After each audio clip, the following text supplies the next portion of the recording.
فی تحقیق ما ذکرت ہی من الابحاث، یعنی میں نے مختصر میں تحقیق کی گئی ہے جو اس میں ابحاث مذکور ہے، میں نے اس میں کیا کی ہے؟ خوب تحقیق کی ہے.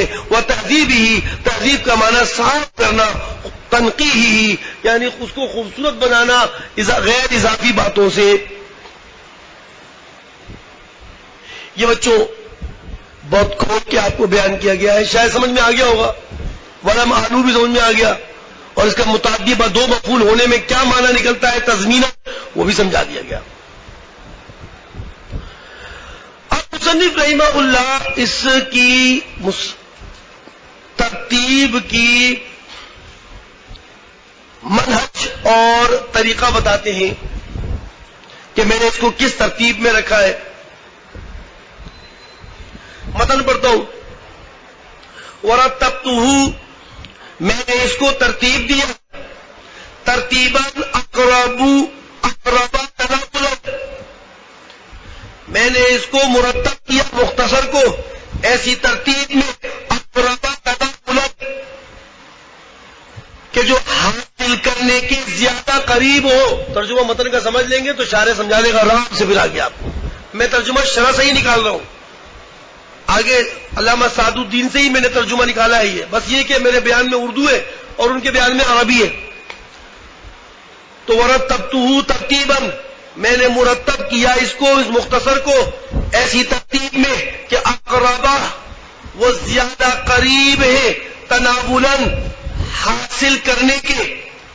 آپ کو پتا ہے جب اقرب اس میں تفضیل کا صیغہ آئے گا تو اس میں تفضیل کا استعمال تین طریقے سے ہوتا ہے، یعنی مستعمل بمن، مستعمل با اضافت، مستعمل با الف لام.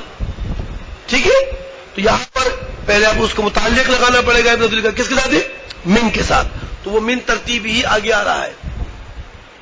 میں نے مرتب کیا اس مختصر کو ایسی ترتیب میں جو زیادہ قریب ہے حاصل کرنے کے، من ترتیب ہی، کس کی ترتیب سے؟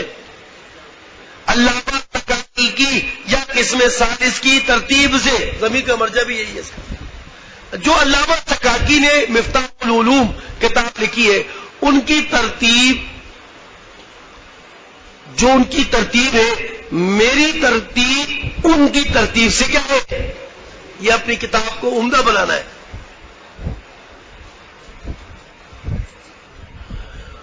وَلَمْ أُبَالِغْ فِي اخْتِصَارِ لَفْظِهِ، وَلَمْ أُبَالِغْ فِي اخْتِصَارِ لَفْظِهِ، میں نے مبالغہ نہیں کیا، میں زیادہ فن خوان نہیں بنا، میں نے مبالغہ نہیں کیا فی اختصار لفظی، اس مختصر کے لفظوں کو شارٹ کرنے میں، مختصر کرنے میں نے اتنا بھی نہیں کیا کہ آپ سمجھ رہے ہوگے یار یہ تو بس سمیٹے ہی جا رہے ہیں، سمیٹے ہی جا رہے ہیں. سن رہے نا بیٹا؟ ولا مبالغہ واحد متکلم کا صیغہ ہے. میں نے مبالغہ نہیں کیا فی اختصار لفظی، اس کے لفظ کو مختصر کرنے میں. کیوں نہیں کیا آپ نے؟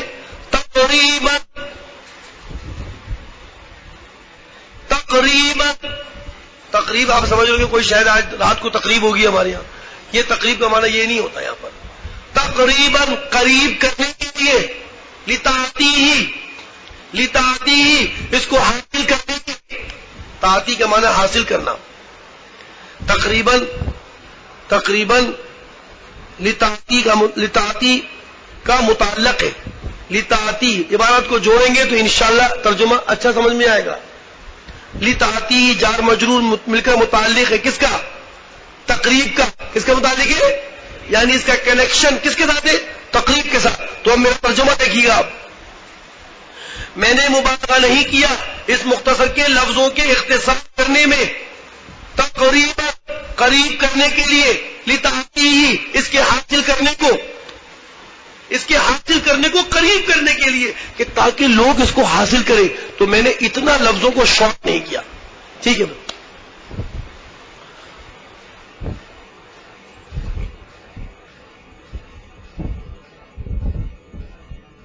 اور میں نے مبالغہ نہیں کیا اس کے لفظوں میں اختصار کرنے میں. وہ طلب واؤ کو ہٹا دوں میں، طلب کرنے کے لیے، طلب کرنے کی وجہ سے، لتسہیل فہمہ علی طالبیہ، اس کے طالب علموں پر اس کے سمجھنے کو آسان کرنے کی وجہ سے، تاکہ طالب علم اس کے سمجھنے کو آسانی سے طلب کر لے، اس لیے میں نے زیادہ اپنے الفاظ میں شارٹ نہیں کیا. یہاں پہ بات سمجھ آتی؟ اچھا جی. وَأَضَفْتُ إِلَى ذَلِكَ، میں نے اضافہ کیا إِلَى ذَلِكَ، ان قواعد اور امثلہ اور شواہد کی طرف میں نے اضافہ کیا. بھائی سنیے گا، وہ مفتاح العلوم میں کچھ قواعد ہیں، شواہد ہیں، لیکن میں ان قواعد میں وَأَضَفْتُ إِلَى ذَلِكَ، میں نے اضافہ کیا. میں اضفت کا ترجمہ اضافے سے کروں گا، یہ مضاف نہیں کر دینا اس کو. اضفت، میں نے کیا کیا؟ اضافہ کیا الی ذالک، اس مذکور میں جو قواعد اور امثلہ اور شواہد میں پیش کر رہا ہوں اس میں فوائدہ غیر منصرف ہے. فوائدہ میں نے کیا اضافہ کیا؟ فوائد کو میں نے اور ایڈ کیا. کیا کیا؟ ایڈ کر دیا، اس میں تھوڑا اور اضافہ کر دیا. حضرت آپ نے اضافہ کر دیا، کہاں سے لائے آپ یہ فوائد؟ آپ کہاں سے لائے؟ چوری کیے؟ نہ، چوری نہیں کیے. اثر تو ان فوائد پر میں آتا ہوا، میں سچ بتاؤں گا، سچ. اثر تو، اثر کے معنی آگاہ ہونا، مطلع ہونا. اثر تو میں مطلب پڑھ رہا ہوں بچوں، غور سے دیکھیے گا. اثر تو میں آتا ہوا ان فوائد پر فی بعضی کتب القوم علیہا، بعض قوم کی کتابوں میں علیہا، ان فوائد پر. میں ان فوائد پر کچھ مصنفین کی کتابیں موجود تھیں، مجھے وہاں سے یہ فائدے نظر آئے تو وہ فائدوں پر میں آتا ہوا اور میں نے اپنی کتاب میں ان فوائد کو ان قواعد کے ساتھ کیا کر دیا؟ زیادہ کر دیا. اور سبحان اللہ یار، میں نے زیادہ کیا کچھ زائد باتوں کو. سنیے گا، میں یہ آپ کو بتاؤں گا، آپ پاگل ہو جائیں گے. اور ابھی میں آپ کو ایڈی سینٹر میں داخلہ کراؤں گا. میں نے اضافہ کیا فوائد کو، جو فائدے میں نے حاصل کیے مطلع ہوا تھا کس پر؟ کہاں سے؟ بعض قوم کی کتابوں پر. اور یہ زوائد کا لفظ عطف ہے فوائد پر. اور میں نے کچھ زیادہ باتیں بھی ڈالی. اچھا، زیادہ باتیں کہاں سے لائے؟ لب اسفر ظفر یسفر، لب اسفر فی کتابی حاکم، میں نے کامیابی حاصل نہیں کی ان زوائد میں کسی کے کلام میں، یعنی مجھے یہ کسی کے کلام میں نظر نہیں آئے. بالتصریح وضاحت کے ساتھ، بالتصریح یا ان زوائد پر مجھے کسی کے کلام میں یہ چیز نظر نہیں آئی جو میں نے زیادہ کی ہے. اور ولا اشارتی الیہا، اور نہیں ان کے کتابوں میں ان زوائد کی طرف اشارہ تھا. تو پھر کہاں سے یہ منی یہ زوائد مجھے کہاں سے ملے؟ من عندی، کہاں سے ملے؟ میری جانب سے تھے. اب آپ بتائیے فوائد میں اور زوائد میں کیا فرق ہے؟ بتائیں، کوئی مائک لال بتاؤ. شاباش، اسٹینڈ اپ.